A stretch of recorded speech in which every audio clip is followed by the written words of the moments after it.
নমস্কার, আমি কবিতা awakening 169 taro কবিতা চ্যানেলে আমি কবিতা সবাইকে স্বাগতম জানাচ্ছি।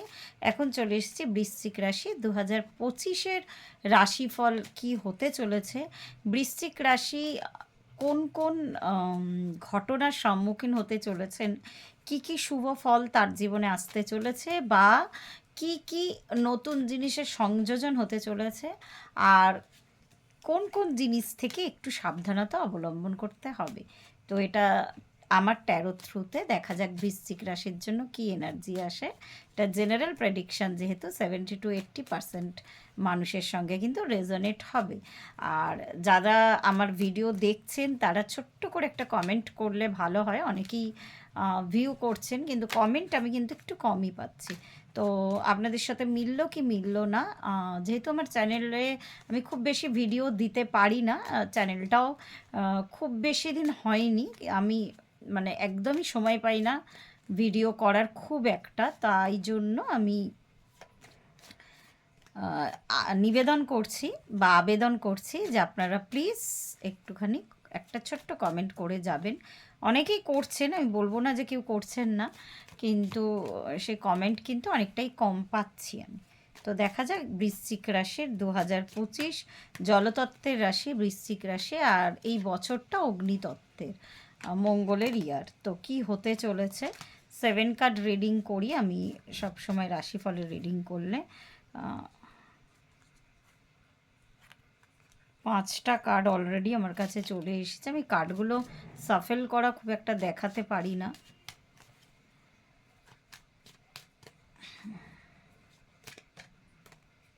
দেখা যাক, আর একটা কার্ডের দরকার।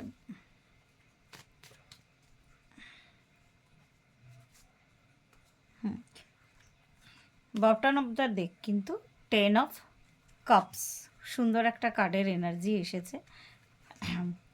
King of pentacles, 4 of cups, queen of wands, magician,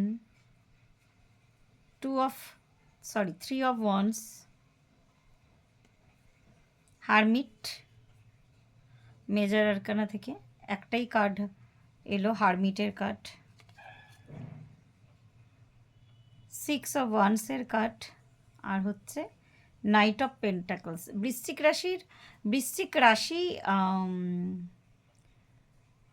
sorry, আমি ভুল বলেছিলাম, আমি বৃশ্চিক রাশি রিডিং করছি। বৃশ্চিক রাশি অগ্নিতত্ত্বের রাশি, অগ্নিতত্ত্বের মঙ্গল রুল করে মেষ রাশি আর বৃশ্চিক রাশিকে, তো অগ্নিতত্ত্বেরই রাশি বৃশ্চিক রাশি। তো দেখা যাক 2025 কেমন হতে চলেছে। আমি দেখছি ফিনান্সিয়ালি যথেষ্ট স্ট্রং একটা ইয়ার এটা আপনাদের।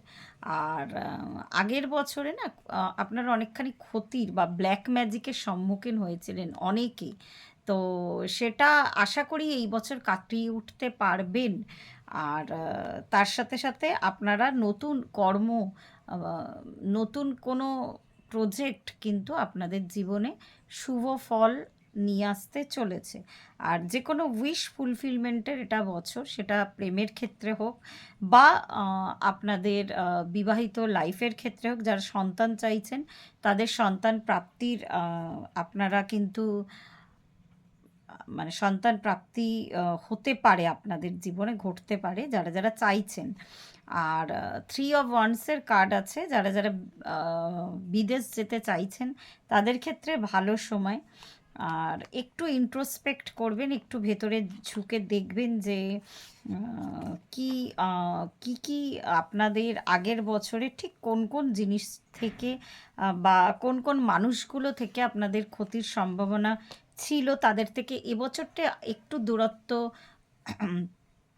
আপনারা কিন্তু নিয়ে থাকবেন। বিশেষ করে এনারা কোনো মহিলা বা এরকম কোনো মানুষ যারা আর কি একটু বয়স্ক মহিলা, এরকম মহিলাদের ক্ষেত্রে যাদের ক্ষেত্রে আর কি আপনাদের দেখবেন, আপনাদের জীবন যেহেতু আপনাদের আশেপাশে এরকম কোনো মহিলা আছে যারা কিন্তু আপনাদের সাথে এরকম কোনো ব্ল্যাক ম্যাজিকের কোনো কাজ করেছিল, অবশ্যই সেটা মানে পার্সোনাল কোনো সমস্যার থেকে, তো সেটা থেকে মুক্তি হতে পারেন, কিন্তু মুক্ত হওয়াটাও খুব একটা সহজ ব্যাপার না। এই ব্ল্যাক ম্যাজিকের যে এফেক্টটা আছে সেটা কাটাতে হবে, সেটা কাটানোর জন্য কিছু টোটকা আপনারা অবলম্বন করতে পারেন। যদি মনে করেন আমাকে পার্সোনালি যোগাযোগ করবেন, আমার নাম্বার আমি ডেসক্রিপশন বক্সে দিয়ে দেবো, আপনারা অবশ্যই আমার নাম্বারে যোগাযোগ করে কথা বলতে পারবেন। আর এই বছরটা আর একটা কথা বলে রাখি, এই বছরটা কিন্তু যারা যারা স্পিরিচুয়ালিটিতে আছেন, যেসব বৃশ্চিক রাশির মানুষজন, তো তাদের ক্ষেত্রে কিন্তু আগের বছর তারা অতটা মন দিতে পারছিলেন না। স্পিরিচুয়াল যে সাধনা করা, সবসময় যে বনে জঙ্গলে গিয়ে সাধনা করতে হয় তা কিন্তু নয়, সংসারে থেকেও সাধনা করা যায়। তো সেটা যারা পারছিলেন না, তো এই বছরটা কিন্তু স্পিরিচুয়ালিটির দিক থেকে কিন্তু আপনাদের অনেকখানি প্রোগ্রেস দেবে, এটুকু বলতে পারি। আরেকটা হচ্ছে যে আপনারা যারা যারা নতুন চাকরিতে বসের সাথে, বিশেষ করে যাদের মহিলা বস আছে অফিসে, তো তাদের সাথে একটা প্রবলেম ক্রিয়েট হচ্ছিল, তো সেই প্রবলেমটা এই বছরে কিন্তু আপনাদের মিটতে পারে। সেই প্রবলেমটার কিন্তু সমাধান আপনারা এই বছরে পেয়ে যেতে পারেন। যেহেতু এই যে বললাম মঙ্গলের ইয়ারে, আপনারাও অগ্নিতত্ত্বের রাশি, একটু সাবধানতা অবলম্বন করবেন। চট করে মাথা গরম করবেন না, যা কাজ করবেন এই যে বললাম একটু ইন্ট্রোস্পেক্ট করবেন, একটু নিজের ভেতরে ঝেঁকে বা নিজের ভেতরে একটুখানি দেখে কাজটা করবেন, ভাবনা চিন্তা করে, তাহলে এই বছরটা কিন্তু আপনাদের সফলতা এনে দেবে। আর যারা যারা শেয়ার মার্কেটে ইনভেস্ট করেন তাদের জন্য খুব ভালো সময় এই টাইমটা। তো বৃশ্চিক রাশির লোকেরা যারা আছেন আর কি, যারা অলরেডি করেন, যারা বোঝেন মার্কেটটাকে, তো তাদের ক্ষেত্রে ভালো সময়। তো এটা বৃশ্চিক রাশির জেনারেল প্রেডিকশন। তো প্রেমের ক্ষেত্রে বলবো, প্রেমের ক্ষেত্রেও ভালো বছর এটা। যারা যারা বয়সের থেকে একটু বড় মহিলাদের সাথে মানে প্রেম করেন, অসম বয়সের মহিলাদের সাথে, যাদের মধ্যে এজ ডিফারেন্স আছে, বা মহিলারা একটু বড় পুরুষদের সাথে, তো সেই ক্ষেত্রে কিন্তু এবছর বিয়ের সম্ভাবনা প্রবল আছে।